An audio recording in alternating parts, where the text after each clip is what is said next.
I'll never forget the exact moment Lara looked me in the eyes and said it, like it was something minor, like she was telling me she borrowed my sweater without asking. "I slept with Con," she whispered. My world stopped. Lara, my own sister. Con, the father of my 3 kids. The man I'd been with for 8 years. She said it happened a week ago, just once, that it was a mistake, and she needed me not to hate her.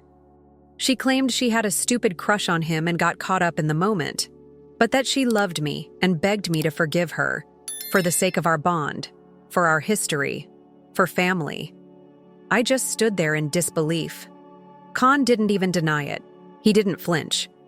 When I asked if it was true, he said, "Yeah, and it wasn't just once." Just like that. No shame, no remorse. He looked me dead in the face and said he'd been sleeping around for years, including with Lara. My knees buckled. Lara panicked, swearing it wasn't true. She insisted it was one time, begged me to believe her, to see how much she regretted it. But I couldn't hear a word she said anymore. My heart was pounding so loud I thought I might pass out. I told her to leave, not just my house but my life. I said I never wanted to see her again, that she disgusted me. I told her I hoped she hurt, that I wanted her to feel every ounce of pain she'd dumped on me. I told her she'd never hurt as much as I was hurting right then, and that I didn't care what she felt. As far as I was concerned, she no longer existed to me. And with that, she walked out of my life, for the first time. After that night, I ended things with Con immediately. There wasn't even a discussion to be had. I packed his things into black garbage bags and left them outside. He didn't fight it. He didn't apologize. He just left. I was hollow. 8 years, 3 kids, countless nights believing I had something solid, something real. And it all shattered in a matter of minutes. I didn't cry right away. I was too numb. But when it hit hard. The betrayal wasn't just from a partner. It was from my blood, my sister, my best friend growing up. That cut deeper than anything Con ever did. I ignored every call, every message. Lara tried to reach out for days. Long texts, voicemails filled with sobbing, even letters slipped under my door. I didn't open a single one. I didn't care how sorry she was. To me, she was filth, a traitor. I wanted her to sit with that guilt for the rest of her life. And Con? He didn't even pretend to be sorry. A week later, he casually told a mutual friend that he never planned on being faithful. Like it was some kind of joke. Like I was the idiot for believing in him. The anger consumed me. I remember standing in front of the bathroom mirror, trying to recognize myself. I looked older, tired. Like I'd aged a decade in a week. All I could think was, how could they do this to me? I told everyone close to me what happened. I wanted the truth out there. I didn't care about shame or embarrassment. I wanted people to know what kind of people they were. Some of our friends were shocked. Others weren't surprised at all. Turns out Con had a reputation I had been too blind or too trusting to see. I made one thing clear to everyone. Lara was dead to me. No explanations, no second chances. She crossed a line we could never come back from. One of the first things I did after kicking Con out was book an appointment to get tested. It sounds clinical, detached, but it wasn't. It was terrifying. Sitting in that waiting room, staring at the white walls, thinking about all the things he could have passed on to me. It made my skin crawl.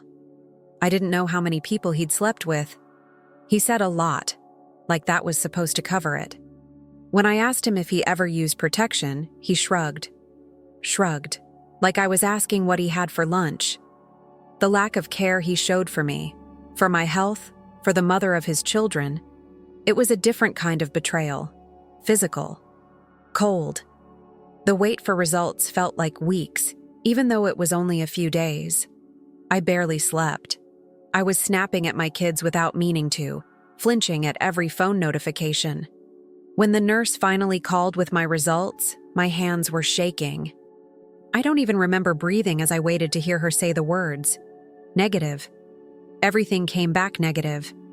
I dropped the phone and sobbed right there on the kitchen floor. Relief, exhaustion, rage, all at once. I kept thinking, how did I dodge that bullet? Khan had been reckless, careless, disgusting. And somehow, I got out of it physically unharmed. I couldn't stop replaying it in my head. What if it had been different? What if I'd gotten something incurable from him? What if I'd passed it on without knowing? It was a reminder that betrayal isn't just emotional, it's dangerous. I had trusted him with my body, my future, my safety, and he treated it like it meant nothing. But the scar didn't go away just because the results were clear. Every time I looked at myself in the mirror, I didn't see lucky. I saw stupid. I saw someone who gave everything to two people who saw her as disposable. And that pain doesn't show up in blood tests. A few weeks later, I heard through a mutual friend that Lara and Khan were officially seeing each other. I thought it was a sick joke at first. I even laughed, but it wasn't a joke. She actually got into a relationship with him. I didn't confront her. I didn't call. I didn't scream or cry. I just sat there, stunned, staring at the message on my phone like it was written in a foreign language.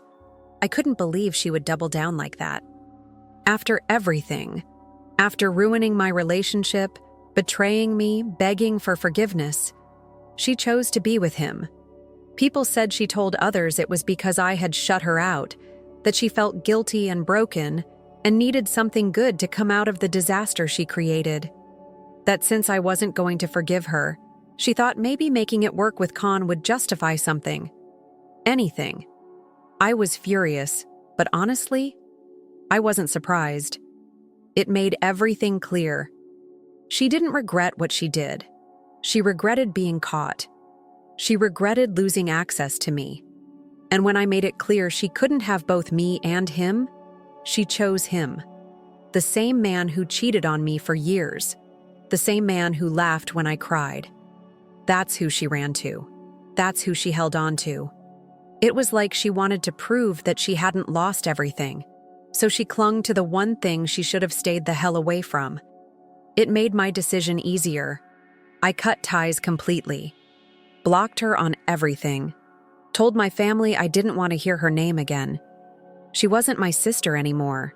She was just someone I used to know, a stranger with my blood. And in a way, I started to breathe again. No more begging texts. No more emotional traps, no more guilt, just silence. Cold, peaceful silence.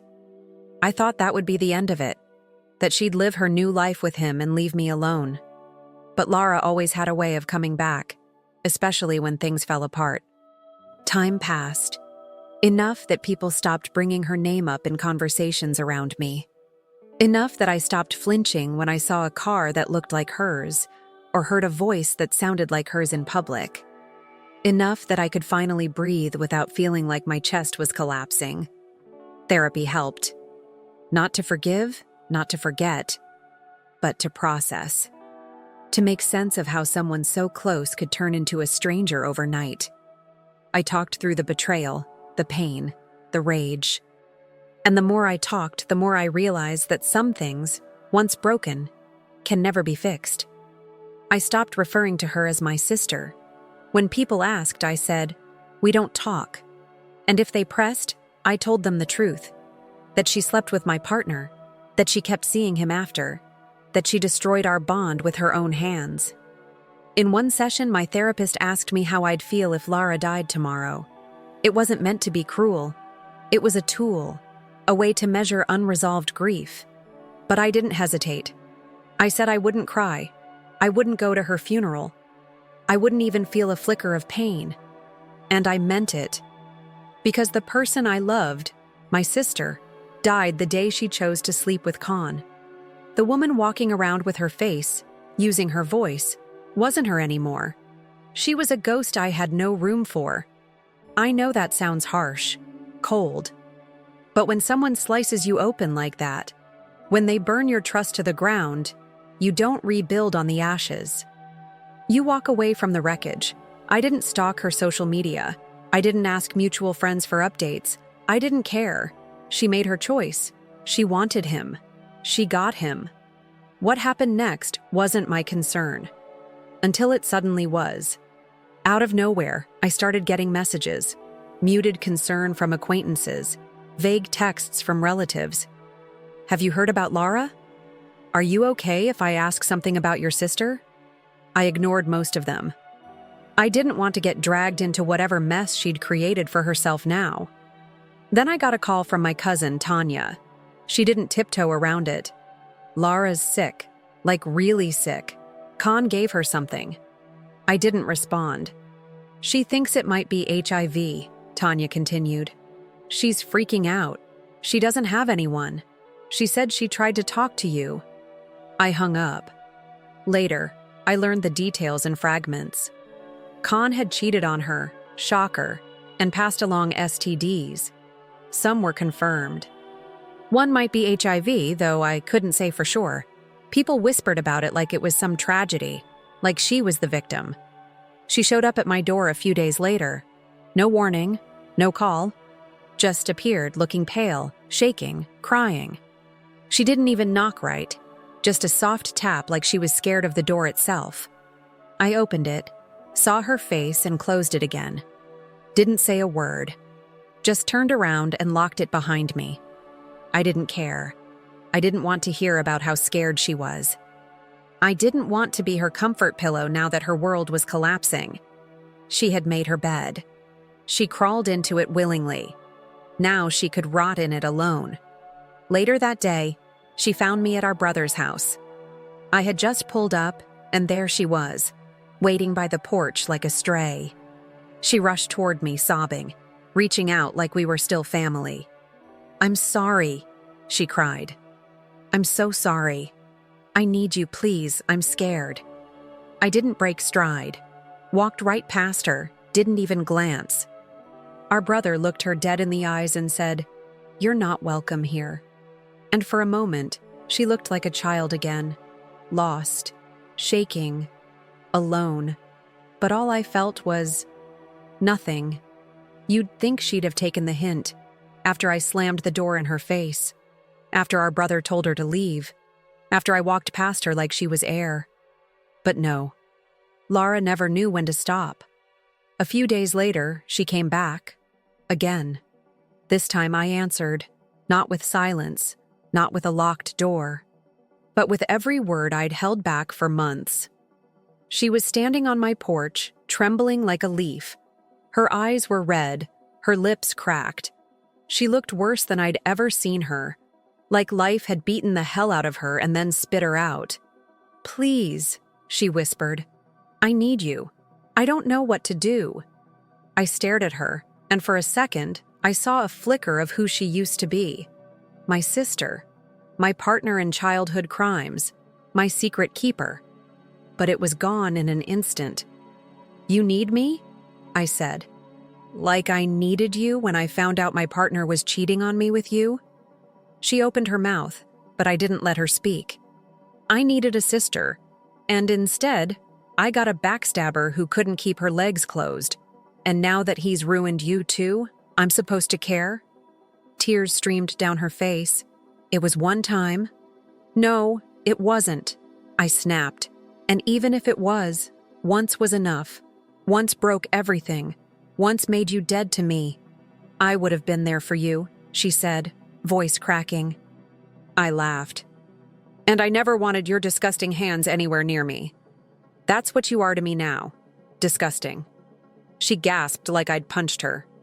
"You can cry, scream, beg, I don't care. You deserve every last bit of this. Every STD, every betrayal, every second of fear. Because you earned it." She looked like she was about to collapse, but I stepped inside and closed the door behind me. Slowly, deliberately. This time I locked it, and I didn't look back. After that last encounter, she vanished. Just disappeared from my world like smoke in the wind. I didn't see her around town, didn't hear her name in group chats. It was like she dissolved under the weight of her own mess, and I was fine with that. I didn't wonder where she was or what she was doing. I didn't check if she was okay. I didn't lose sleep over her. I lived my life. But people talk, especially when there's blood involved. One friend mentioned seeing her crying in a parking lot. Another said she looked sick, not just emotionally wrecked, but physically falling apart. A mutual friend said Lara was basically radioactive now. Nobody wanted to be near her. She was gossiped about, avoided, abandoned. Even the people who had taken her side at first were backing away slowly. Still, I stayed silent. But it didn't stop the whispers. A few old friends messaged me playing the guilt card. "Don't you think she's paid enough for what she did? You were so close. Isn't there any way back? Sisters are forever, you know." No, I didn't know. That bond had an expiration date, and Lara torched it the moment she got in bed with Khan. But the message that got under my skin the most came from someone I barely even talked to.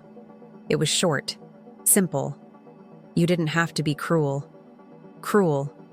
That word stuck in my chest. I replayed the things I'd said to her, the way I told her I didn't care if she died, the look on her face, the pain in her voice, the door closing.